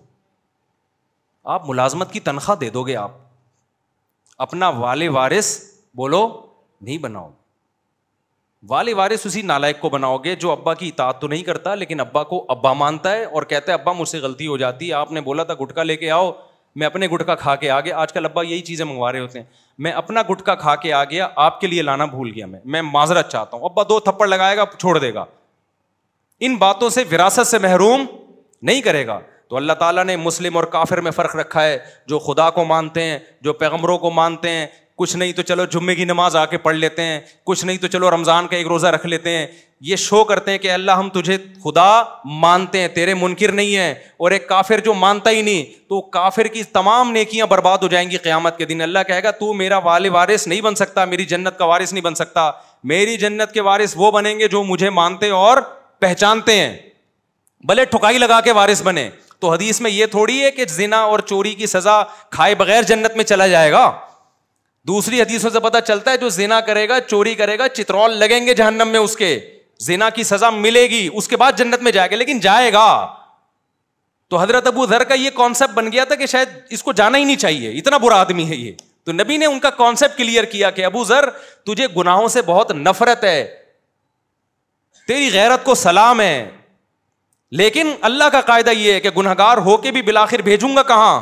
جنت میں. اگرچہ تجھے گناہوں سے نفرت ہے, تجھے زنا سے بھی نفرت ہے, چوری سے بھی نفرت ہے, تجھے نفرت ہے, لیکن اللہ کو اگر نفرت ہے تو اس کے ایمان سے محبت بھی تو ہے نا. کھوپڑی شریف میں بات آ رہی ہے کہ نہیں آ رہی ہے؟ تجھے تو نفرت ہے اور تیرا دل نہیں چاہ رہا کہ وہ جہنم میں جائیں, وہ جنت میں جائیں, لیکن ابو ذر تیرا دل نہیں بھی چاہے گا نا, بالآخر جائے گا وہ کہاں؟ کیونکہ اللہ اس کے ایمان کو بھی تو ویلیو دے رہا ہے نا. دوسری بات یہ کہ اگر اس حدیث کا یہ مطلب ہوتا کہ زنا بھی حلال, چوری بھی حلال, تو ابو ذر رضی اللہ تعالیٰ عنہ اس کے بعد یہ جرائم کا ارتکاب کرتے نا, پھر نہیں کیا. اس کا مطلب وہ حدیث کا مفہوم سمجھتے تھے کہ اس میں چوری کو حلال نہیں کیا جا رہا, کیونکہ اگر چوری کو حلال ہوتی تو اللہ تعالیٰ قرآن میں چور کا ہاتھ کاٹنے کا حکم نہ دیتے. تو میں صرف یہ ایکسپلین کرنا چاہ رہا ہوں کہ ایک حدیث کا ریفرنس کسی اسکالر نے دے دیا اور مولویوں کا مذاق اڑانا شروع کر دیا کہ یہ مولوی یہ حدیثیں چھپا کے رکھتے ہیں, بتاتے نہیں ہیں, یہ مولوی آپ کو نہیں بتاتے. تو ایسے لوگوں سے آپ ہوشیار رہیں, تمام دوائیں بچوں کی پہنچ سے دور رکھیں. پراپر وے میں جو علم حاصل ہوتا ہے تو پھر آپ قرآن و سنت کو ایکسپلین کرنے کے قابل ہوتے ہیں. پراپر وے میں علم حاصل نہیں ہو رہا ہے تو پھینکتے رہو گے آپ بیٹھ کے یوٹیوب پہ. اللہ یہ کہ علماء کی نگرانی میں آپ کام کرو, لیکن نگرانی میں کام کرتے بھی ان کو ذلت محسوس ہوتی ہے. تو ایک اشکال کا جواب کہ پھر یہ مولویوں میں 2 نمبر بھی تو ہوتے ہیں بہت سارے, جو پراپر وے میں علم حاصل کیا ہوتا ہے انہوں نے, بہت سے ایسے ہیں. اور دیکھو ممبروں پہ کیا کر رہے ہیں, پھر وہ باقاعدہ مدرسوں سے فارغ ہوتے ہیں, ان کے پاس ڈگریاں ہوتی ہیں, اسماء الرجال کا علم ہوتا ہے, فقہ کا علم ہوتا ہے. اور یاد رکھو بہت سے مولوی تو فارغ ہی ہوتے ہیں, وہ مولوی ہوتے ہی نہیں ہیں, انہوں نے پڑھا ہی نہیں ہوتا مدرسوں میں. کیا سارے ڈاکٹر پڑھے لکھے ہوتے ہیں؟ بہت سے میڈیکل سائنس میں ایسے, میڈیکل کالج میں ایسے ہوتے ہیں پڑھتے پڑھتے نہیں ہیں, ڈگری مل جاتی ہے. تو بہت سے ایسے بھی ہوتے ہیں مدرسوں میں پڑھا نہیں ہے, ادھر سے نقل وقل مدرسوں میں نقل نہیں ہوتی, لیکن پھر بھی کر لیتے ہیں. اور پاسنگ مارکس لینا کوئی اتنا مشکل کام نہیں ہوتا, تو لوگ ان کو بھی علماء کے کھاتے میں ڈال دیتے ہیں. یہ لوگوں کی مسٹیک ہے, یہ علماء کی مسٹیک نہیں ہے. وقت کے علماء ان پہ اعتماد نہیں کر رہے ہوتے. دوسری گڑبڑ یہ کہ دنیا کی ہر فیلڈ میں 1 نمبر بھی ہوتے ہیں اور 2 نمبر بھی. ڈاکٹروں میں 1 نمبر بھی اور بولو نا 2 نمبر بھی. تو کیا 2 نمبر ڈاکٹر دیکھ کے ہم یہ کہہ سکتے ہیں کہ ہم قصائیوں سے آپریشن کروائیں گے؟ دیکھو قصائی کا کام بھی کاٹ پیٹ کرنا ہے اور سرجن کا کام بھی کاٹ پیٹ. بعض سرجن ایسے ہوتے ہیں آنکھیں ضائع کر دیں. ہمارے ایک ریلیٹیو ہے, آنکھ کا آپریشن کیا, سرجن نے آنکھ ہی اڑا دی, غلط آپریشن کیا. 2 واقعات آئی اسپیشلسٹ کے میرے سامنے, بلکہ 3 واقعات. آئی اسپیشلسٹ نے اچھی بلی آنکھ کو ضائع کر دیا. 3 واقعات ہیں اس وقت. 3 بندے میرے, ایک تو سرجن تھے, وہ بھی ظاہر ہے آئی اسپیشلسٹ ہی تھے, اور 2 سرجن نہیں تھے, غلط دوا ڈلوا دی آنکھ میں. آنکھ کیا ہو گئی؟ یہ تو شکر ہے دونوں آنکھوں میں نہیں ڈلوا دی, ایک آنکھ میں ڈلوائی, وہ آنکھ ہی ضائع ہو گئی. جیسے ہی ڈراپ ڈالے آنکھ کی بینائی چلی گئی. اب آپ یہ کہو کہ چونکہ ہمارے پاس 3 کیس ایسے آ چکے ہیں آئی اسپیشلسٹ کے کہ ان سے علاج کرانے سے آنکھ کی بینائی چلی گئی, لہذا اب آنکھ کا علاج یا آنکھ کا آپریشن کسی آئی اسپیشلسٹ سرجن کے بجائے قصائی سے کروانا چاہیے, جو صبح و شام گائے اور بھینسوں کی آنکھیں نکالتا ہے. مان لو گے یہ؟ او بھائی اس کی فیلڈ ہی نہیں ہے یار. اگر وہ قصائی کہے کہ میں نے اتنا اسٹڈی کی ہے, میں نے اتنی آنکھوں پہ کتابیں پڑھی ہیں, آپ کہو گے بھائی پراپر وے میں جب تک آپ نے آنکھ کے بارے میں پڑھا نہیں ہے, اس کے لیے پہلے MBBS کرنا پڑے گا, جنرل نالج تمام پارٹس کی, کیونکہ آنکھ باقی باڈی سے بھی تو لنک کرتی ہے نا. یا خالی آنکھ ہی پڑھ کے بیٹھا ہوا ہے تو پہلی جماعت سے آنکھ ہی پڑھ رہا ہے کیا؟ ابے بھائی پہلی جماعت میں انگلش پڑھے گا, اردو پڑھے گا, اس کے بعد ترقی کرتے کرتے 10ویں تک پہنچے گا, اس کے بعد انٹر کرے گا, FSC میں تمام قسم کے سب ایک نالج سب ایک دوسرے سے لنک کر رہی ہوتی ہے. پھر MBBS کرے گا 4 سال, اس میں گردہ بھی پڑے گا, پھیپڑا بھی پڑے گا اور کلیجی بھی پڑے گا, اس کے بعد جا کے پھر ایک فیلڈ میں تجھے مہارت پیدا ہوگی. سمجھ میں آ رہی ہے بات کہ نہیں آ رہی ہے؟ اب ایک ڈاکٹر صاحب تھے, یہ لطیفہ ہے, یہ حقیقت نہیں ہے. انہوں نے آپریشن کیا ایک بندے کا, کینچی اندر بھول گئے. یہ لطیفہ ہے, یہ حقیقت نہیں ہے. کینچی کیا ہوا؟ اندر بھول. دوبارہ آپریشن کیا, کینچی نکالی, کچھ اور بھول گئے. 3-4 دفعہ ہوا نا تو مریض نے کہا زب لگا دو بھائی. صحیح ہے نا, کیا لگا دو؟ زب لگا دو. گائنی کے ڈاکٹروں کو دیکھ لو آپ, گائنی کی جو ڈاکٹر ہیں, جتنے بچے آپریشن سے ہو رہے ہیں, کیا یہ نیچرل ہے؟ کسی مخلوق کے بچے اس نے آپریشن سے نہیں ہوتے. یہ تو نیچرل پروسیس ہے نا ولادت. تو 100 میں 1000 میں کوئی ایک عورت کو آپریشن ہونا چاہیے, کیس بگڑ گیا. ہر دوسری عورت کا کیس بگڑ رہا ہے, اس کا مطلب قدرتی غلط کر رہی ہے. پھر جتنی مخلوقات ہیں, بلی ہے, گائے ہے, اور جتنے جانور ہیں, ساری زندگی بچے دیتی رہتی ہیں, ایک بھی آپریشن سے نہیں ہوتا. خواتین یہاں غصے کرتی ہیں کہ ہمیں گائے بلی سے ملا رہے ہو آپ. ہم گائے بلی سے نہیں ملا رہے آپ کو, ہم کہہ رہے ہیں کہ یہ جو پریگنینسی کا ہونا اور بچے کی ولادت, یہ نیچرل پروسیس ہے, یہ کوئی بیماری نہیں ہے. اس میں تو ڈاکٹر کی ضرورت ہی نہیں ہے آپ کو. یہ تو آدم علیہ السلام کے زمانے سے ہوتا آ رہا ہے یہ. پھر بھی ہم کہتے ہیں احتیاطاً ڈاکٹر سے رابطہ رکھو, تاکہ کوئی کیس 100 میں ایک کیس بگڑ بھی جاتا ہے, خطرہ ہوتا ہے. یہ آج کل خوراکیں ٹھیک نہیں ہیں, ایکسرسائز نہیں ہے, کام کاج نہیں ہے, لیکن رہے گا تو نیچرلی نا. تو 100 میں کوئی ایک آپریشن ہو سکتا ہے, 100 میں 70-75 آپریشن ہو رہے ہیں, 10-20 نارمل ڈیلیوری ہو رہی ہے, اور وہ بھی پہلا بچہ نارمل, اگلا وہ جس کی نارمل ہوئی اگلا وہ بھی آپریشن سے. تو اس کا کیا مطلب ہے؟ یہ گائنی کے ڈاکٹروں کی دھاندلی ہے یا نہیں ہے؟ آپ کہتے ہیں خوراکیں چینج ہو گئی, تو بلیاں کون سا دیسی مرغیاں کھا رہی ہیں؟ بلیاں بھی تو یہی مرغیاں کھا رہی ہیں, کیا خیال ہے؟ یہی کیمیکل والا پانی پی رہی ہیں, یہی دیسی مرغیاں کھا رہی ہیں, فارمی مرغیاں کھا رہی ہیں وہ. تو ایک نیچرل عمل تھا, اس کو کیا بنا دیا ہے. اور ابھی میرے ہاں بچے کی ولادت ہوئی ہے, اپنی باتیں انسان شیئر نہیں کرتا, لیکن آپ میں کانفیڈنس پیدا کرنے کے لیے, جس گائنی کے ڈاکٹر سے علاج چل رہا تھا گھر والوں کا, اس نے کہا آپریشن ہے. این وقت میں بیرون ملک میں تھا, یورپ کے سفر پہ تھا. گھر والوں سے میں نے بولا فوراً ہاسپٹل چینج کرو. گھر والوں سے میں نے بولا فوراً سے پہلے کیا کرنا ہے؟ Hospital change. فوراً ہاسپٹل چینج ہوا ہے, اور الحمدللہ نارمل ڈیلیوری ہوئی. وہ ڈاکٹر جاننے والی تھی, میں نے کہا بھائی یہ آپریشن بتایا, اس نے کہا کوئی میرے پاس پیشنٹ بھیج دیں. پیشنٹ کو دیکھا تو بھائی اس نے کوئی آپریشن نہیں, نارمل ڈیلیوری. سمجھتے ہو کہ نہیں سمجھتے؟ تو ہم تھے, ہمارے 16 بچے ہیں بھائی, ہمیں نہیں پتا ہوگا تو کس کو پتا ہوگا؟ سمجھ رہے ہو؟ یہ قصائی بن چکے ہیں. وجہ اس کی یہ ہے کہ ہسپتال ایک ٹاسک دیتا ہے, 2 وجہ سے آپریشن ہوتے ہیں, 3 وجہ سے. ایک وجہ تو واقعی ویلڈ ہوتی ہے, واقعی بعض ماؤں کو موت کا خطرہ ہوتا ہے, میں اس کو مانتا ہوں, 100 میں 1 آدھ ایسے ہوتے ہیں کہ ڈلیوری کے درمیان موت کا خطرہ ہوتا ہے, تو وہ آپریشن ہی کرنا پڑتا ہے. لیکن وہ 100 میں 1-2 ہوں تو سمجھ میں آتی ہے بات. زیادہ تر کیا ہو رہا ہے, ہسپتال نے ٹاسک دیا ہوتا ہے کہ جی بچہ جو ہے, ہسپتال نے ڈاکٹروں کو ٹاسک دیا ہوتا ہے اتنے پیسے ہم نے کمانے ہیں, وہ آپریشن کے بغیر کما نہیں سکتے. ہسپتال لاس میں جا رہا ہوتا ہے کہ اس دفعہ فیملی پلاننگ پر لوگوں نے زیادہ عمل کیا, بچے مارکیٹ میں کم آ رہے ہیں تو ہمارے پیسے کم بن رہے ہیں, ٹھیک ہے نا. اس سے بھی زیادہ مسئلہ یہ ہوتا ہے کہ ڈاکٹروں کے پاس ٹائم نہیں ہوتا, کیونکہ نیچرل اور نارمل ڈلیوری وہ اللہ کی مرضی سے ہوتی ہے, وہ ڈاکٹر کی مرضی سے بولو نہیں ہوتی. اس میں ایک ایگزیکٹ ڈیٹ دینا ممکن نہیں ہوتا ڈاکٹر کے لیے کہ جی اس تاریخ کو بچہ ہوگا. خواتین کو درد اٹھتے ہیں پھر وہ ختم ہو جاتے ہیں, پھر اٹھتے ہیں پھر وہ ختم ہو جاتے ہیں, مہینہ بھی لگ جاتا ہے, 15 دن بھی لگ جاتے ہیں, 1.5 مہینہ بھی لگ سکتا ہے.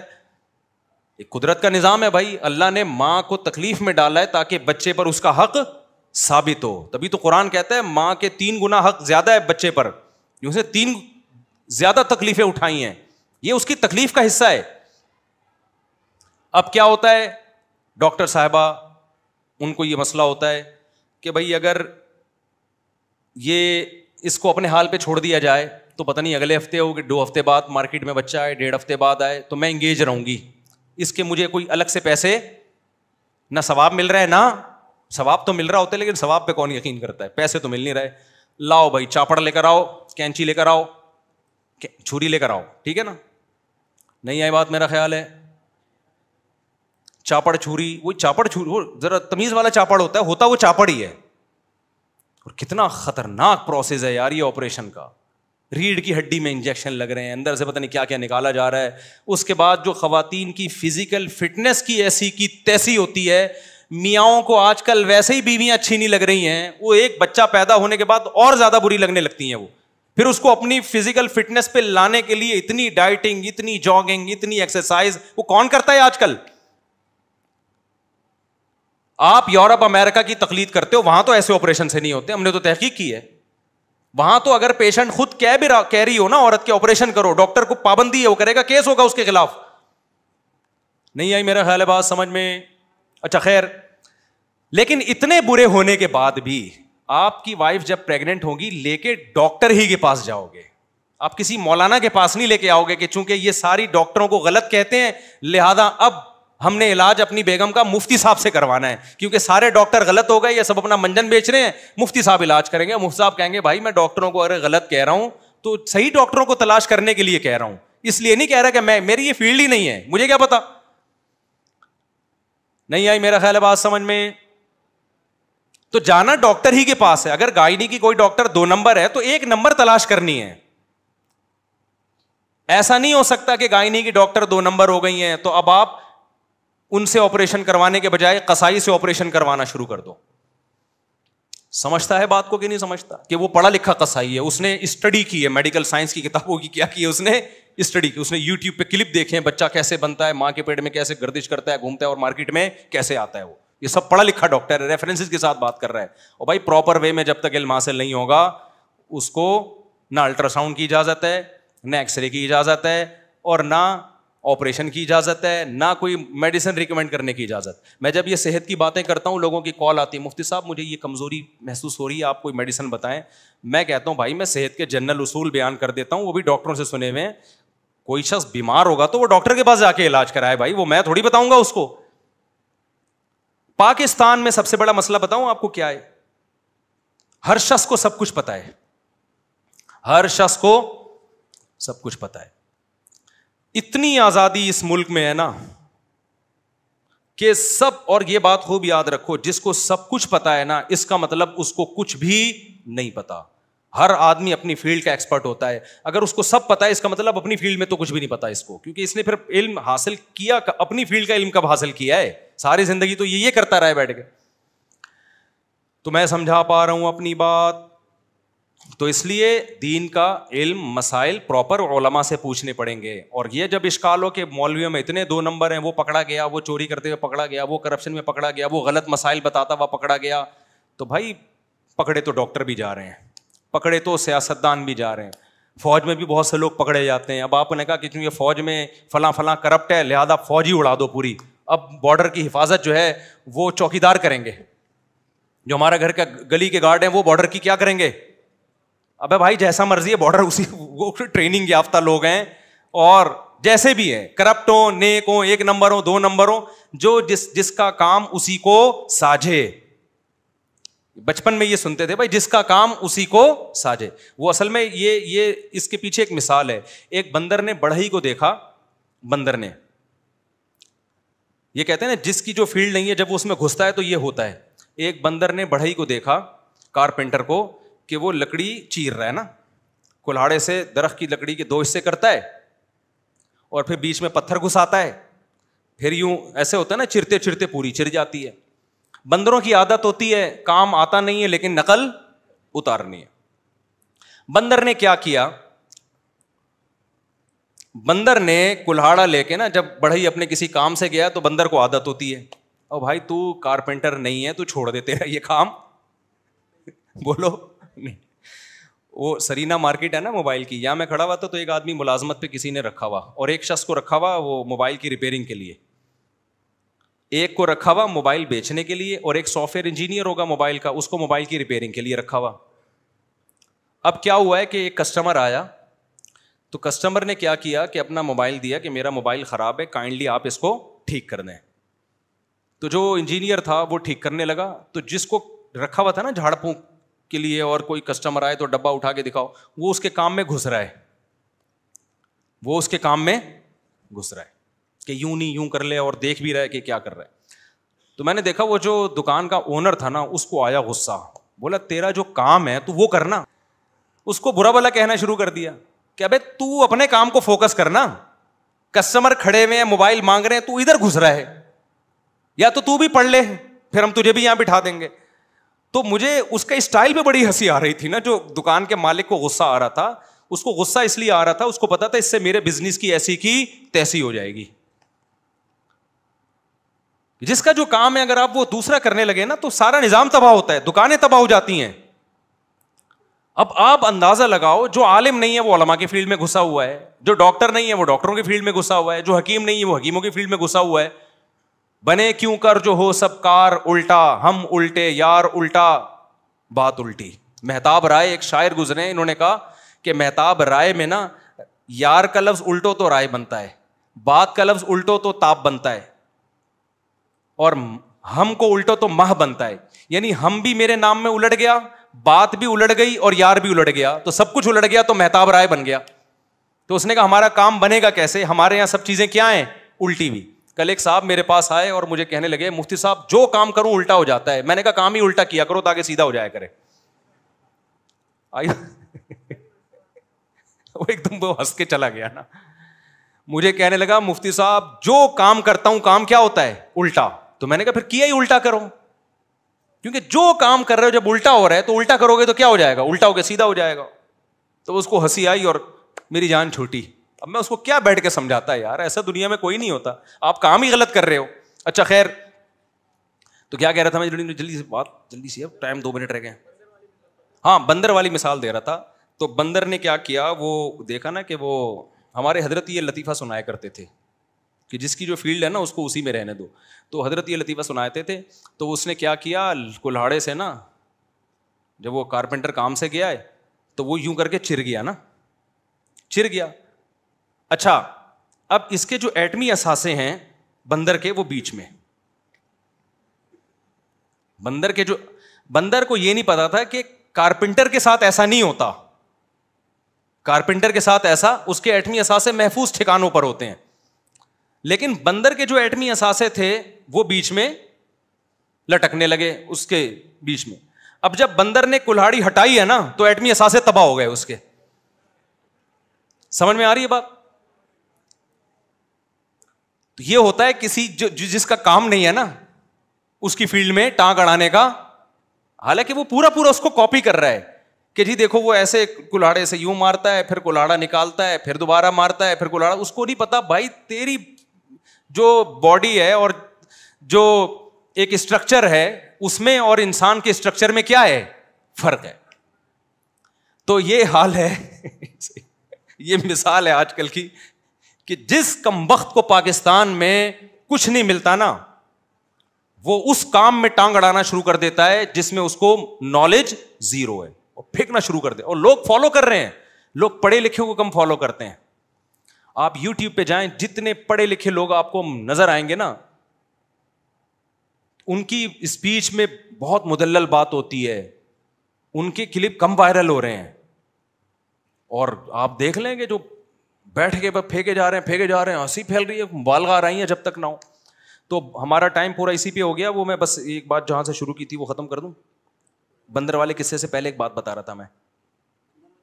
اچھا خیر, ہم اس کو یہاں سمیٹتے ہیں. نماز کے بعد انشاءاللہ میں ربیع الاول پہ کچھ بات کروں گا. جو بیٹھنا چاہیں بیٹھ سکتے ہیں, جو جانا چاہیں وہ جا سکتے ہیں, تاکہ ہمارا بیان ٹائم پہ ختم ہو. تو خلاصہ میرے بھائی یہ نکلا ہے کہ مولویوں میں 2 نمبر ہوتے ہیں. ہم خود مانتے ہیں, ہم نے تو اس فیلڈ میں گھس کے دیکھا ہوا ہے نا, 2 نمبر ہوتے ہیں. اور اکثر تو ایسا ہوتا ہے کہ مولوی 2 نمبر نہیں ہوتے. 2 نمبر آدمی علماء کا لیبل لگا لیتا ہے, داڑھی رکھ لیتا ہے, ٹوپی پہن لیتا ہے, وہ لگتا عالم مفتی ہے, ہوتا وہ نہیں ہے. کوئی سرٹیفائڈ مفتی اس پہ اعتماد نہیں کرتا. اور اگر کوئی 2 نمبر ہے بھی تو آپ کو علماء ہی کے پاس جانا پڑے گا. نبی صلی اللہ علیہ وسلم نے فرمایا العلماء ورثۃ الانبیاء, پیغمبروں کا سلسلہ ختم ہو گیا, اب اس امت کے علماء ہی ہیں جو گائیڈ کریں گے آپ کو. اگر آپ علماء کو چھوڑ دیا تو گمراہی ہے. اور آج کل کے جو اسکالرز آ رہے ہیں وہ علماء سے جو کٹا رہے ہیں, علماء سے میں ان کی بات کر رہا ہوں, ہر اسکالر کو میں برا نہیں کہتا. جو علماء سے کٹا رہے ہیں وہ آپ کو بند گلی میں لا کے کھڑا کر دیں گے. وہ کہاں کریں گے, ان کے اپنے پاس تو کوئی پیکج ہے نہیں.